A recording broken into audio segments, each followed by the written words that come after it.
बिस्मिल्लाहिर रहमानिर रहीम। हे समस्त जगतबासी, आज आमी शामीम आली चिश्ती आपनादेर सामने जे आलोचनाटी निये हाजिर हलाम सेई आलोचनाटी हलो आमरा पूर्वेर ग्रंथे जेने एसेछि जे एई इस्लाम ध्वंस करबे के, एई इस्लामके नष्ट करबे के एबं करेछिलो के। एई इस्लामके नष्ट करेछिलो से हलो सीमार यदि सेई नबीर समय थेके ध्वंस करे थाके किंबा इस्लामके नष्ट करे थाके ताहले सेई सीमार किन्तु आजो आछे। तो एखन सीमारके चिनब कि दिये? आमरा सीमारके चिनब कि दिये? एकटा निदर्शन আমরা পেয়েছিলাম গ্রন্থে, সেটি হলো যে সীমারের বুকে লোম থাকবে না, সীমারের বুকে একটা পশমও থাকবে না। তাহলে এই পৃথিবীতে যদি আমরা চলাফেরা করি, সমাজে চলি, শহর বন্দরে গ্রামে চলি, তাহলে কিন্তু সীমার যে বিষয়টি, যে বহু মানুষ এই বুকে পশম নেই, বুকে পশম নেই বলে তাদের কি সীমার বলা যাবে? আর তাদের দ্বারা কি ইসলামটা নষ্ট হবে? আসলে পৃথিবীতে অনেক আলেম আছে যারা ইসলামের পক্ষে, ইসলামকে বড় করার জন্য কথা বলে। দেখা যায় তাদের বুকেও লোম আছে কারো, আবার কারো টোটালেই কোনো লোম নেই, কোনো পশম নেই। তাহলে যাদের বুকে পশম নেই তারাও কিন্তু ইসলামটাকে জাগ্রত করার জন্য ওয়াজ করতেছে, মানুষকে ইসলামের পথে ডাকতেছে। তাহলে যার বুকে পশম নেই সে তো সীমার, তার দ্বারা ইসলামটা নষ্ট হবে। তাহলে আসলে যাদেরকে সীমার বলি, সীমারকে চিনব বুকে লোম নেই বলে, তবে এই কথাটি তো মানা যাচ্ছে না, প্রমাণ হচ্ছে না। পৃথিবীতে অনেক আলেম আছে তাদের বুকে একটা পশমও নেই। তাহলে আমরা কি বুঝবো? তাহলে আমরা কি বুঝবো যে সীমারের বুকে লোম নেই, পশম নেই? তাহলে সেই সীমারকে আমরা কি করে চিনব? আজকের যে আসল আলোচনাটি করব সেই আলোচনাটি অবশ্যই মন দিয়ে শুনবেন। দেখেন যে এই ইঙ্গিতটা কোথায় করেছে আর মানুষ কোথায় বুঝতেছে, এই বোঝা কিন্তু এখনো অনেক মানুষেরই হয়নি। তাই যাদের বোঝা হয়নি তাদের জন্য আজকের এই আলোচনা। দেখুন, এই পৃথিবীতে অনেক মানুষ শরীয়তের ইবাদত করতে করতে করতে করতে অনেক উচ্চস্তর লাভ করেছে।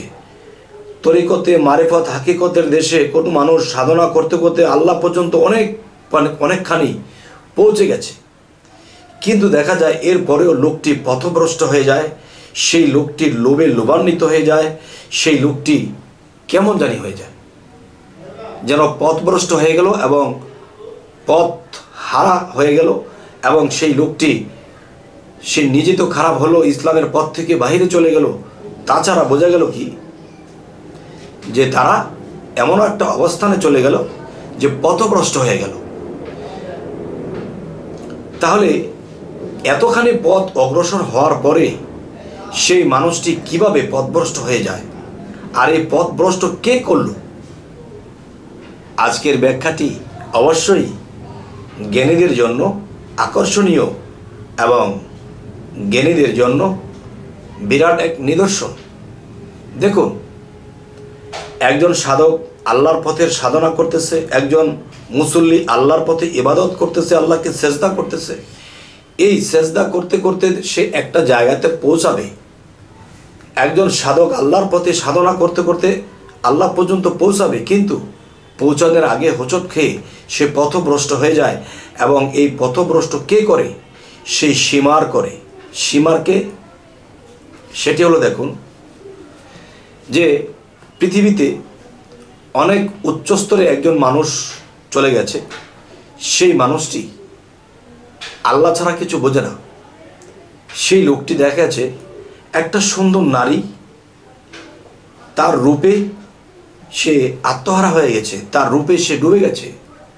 তার সমস্ত সাধনা পিছনে পড়ে গেছে, আল্লাহ রাসূলকেও ভুলে গেছে, সেই সুন্দরী নারীর রূপে সে মত্ত হয়ে গেছে।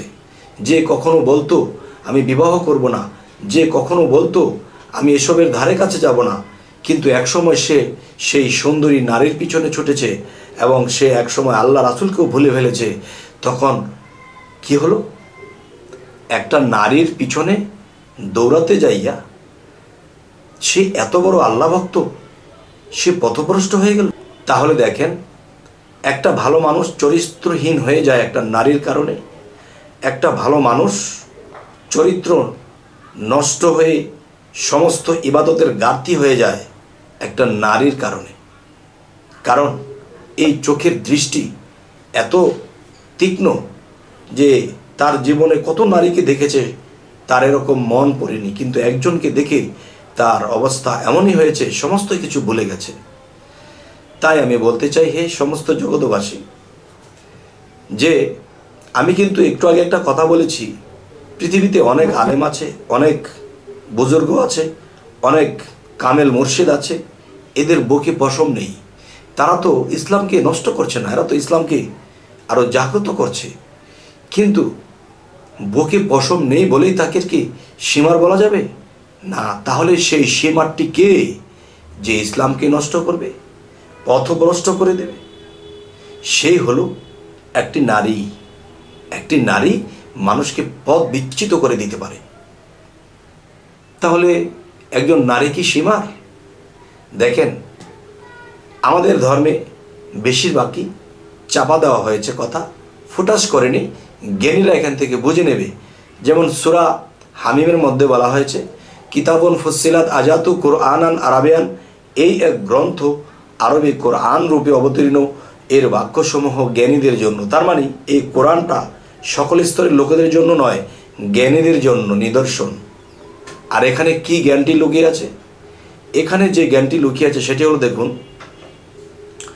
যে একজন মানুষ একটা নারীর সৌন্দর্যের মধ্যে ডুবে গিয়ে আল্লাহ রাসূল গড় সংসার সমস্ত কিছু ভুলে গেছে, তাহলে বোঝা গেল সেই সীমার কি? সেই সীমার একজন রূপসী সুন্দরী, সেই সুন্দরী রূপসীর বুকে কিন্তু পশম নেই। এটাই কিন্তু ইঙ্গিত। আর যদি বলেন যে না, কোনো পুরুষ লোক, না, কোনো পুরুষ লোক হলে পৃথিবীতে অনেক পুরুষ লোক আছে, অনেক আল্লাহ ভক্ত, ইসলামকে জাগ্রত করছে, ইসলামকে নষ্ট হতে দেয় না।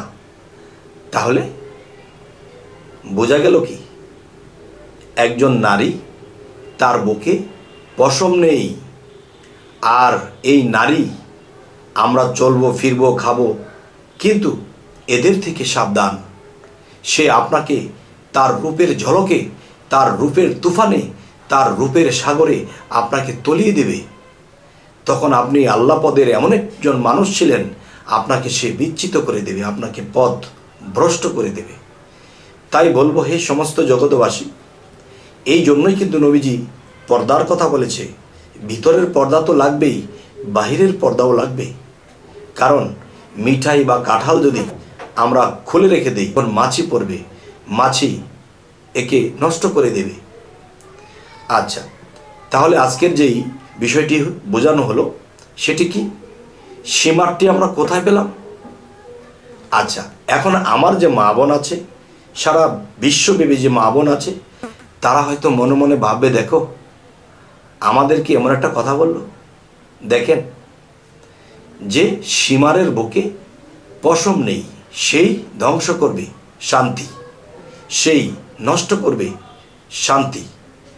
তাহলে আপনি মা, আপনি বোন, আপনাদেরকে বলছি না, দেখবেন এই পৃথিবীতে অনেক ঘটনা ঘটতেছে যে কোনো সুন্দরী রূপসীর রূপে সে আত্মহারা হয়ে সমস্ত কিছু ভুলে গেছে, জায়গা জমি ভুলে গেছে, বাবা মা ভুলে গেছে, আল্লাহ রাসূল ভুলে গেছে।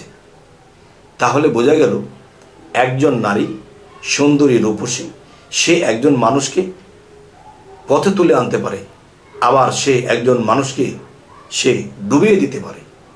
তার রূপের আগুনে, তার রূপের গভীরত্ব একজন মানুষকে আল্লাহর পথে আনতে পারে, আল্লাহর পথ থেকে বিচ্যুত করতে পারে। আচ্ছা, তাহলে আজকের যে আলোচনাটি আপনাদের সামনে কি বোঝাতে চাইলাম, যে সীমার এই ইসলামকে নষ্ট করে ফেলবে। আর সেই সীমার কোথায় গিয়ে পড়ল? যদি পুরুষের মধ্যে যাই মিলে না, যদি নারীর কাছে আসি তাহলে নারীর বুকে পশম নেই। আজকের এই আলোচনাটি আপনাদের কাছে কেমন লাগলো? আপনাদের কাছে কথাটি কি আমার প্রযোজ্য হলো? যদি আমাদের এই চ্যানেলের আলোচনা যদি ভালো লাগে, এবং অবশ্যই কমেন্টে জানাবেন আমার কথাগুলো কি সঠিক না ব্যাঠিক। আমাদের চ্যানেলটিকে সাবস্ক্রাইব করে নেবেন, পরবর্তীতে যেন ভালো আলোচনা এনে দিতে পারি। তো সকলেই ভালো থাকবেন। আল্লাহ হাফিজ।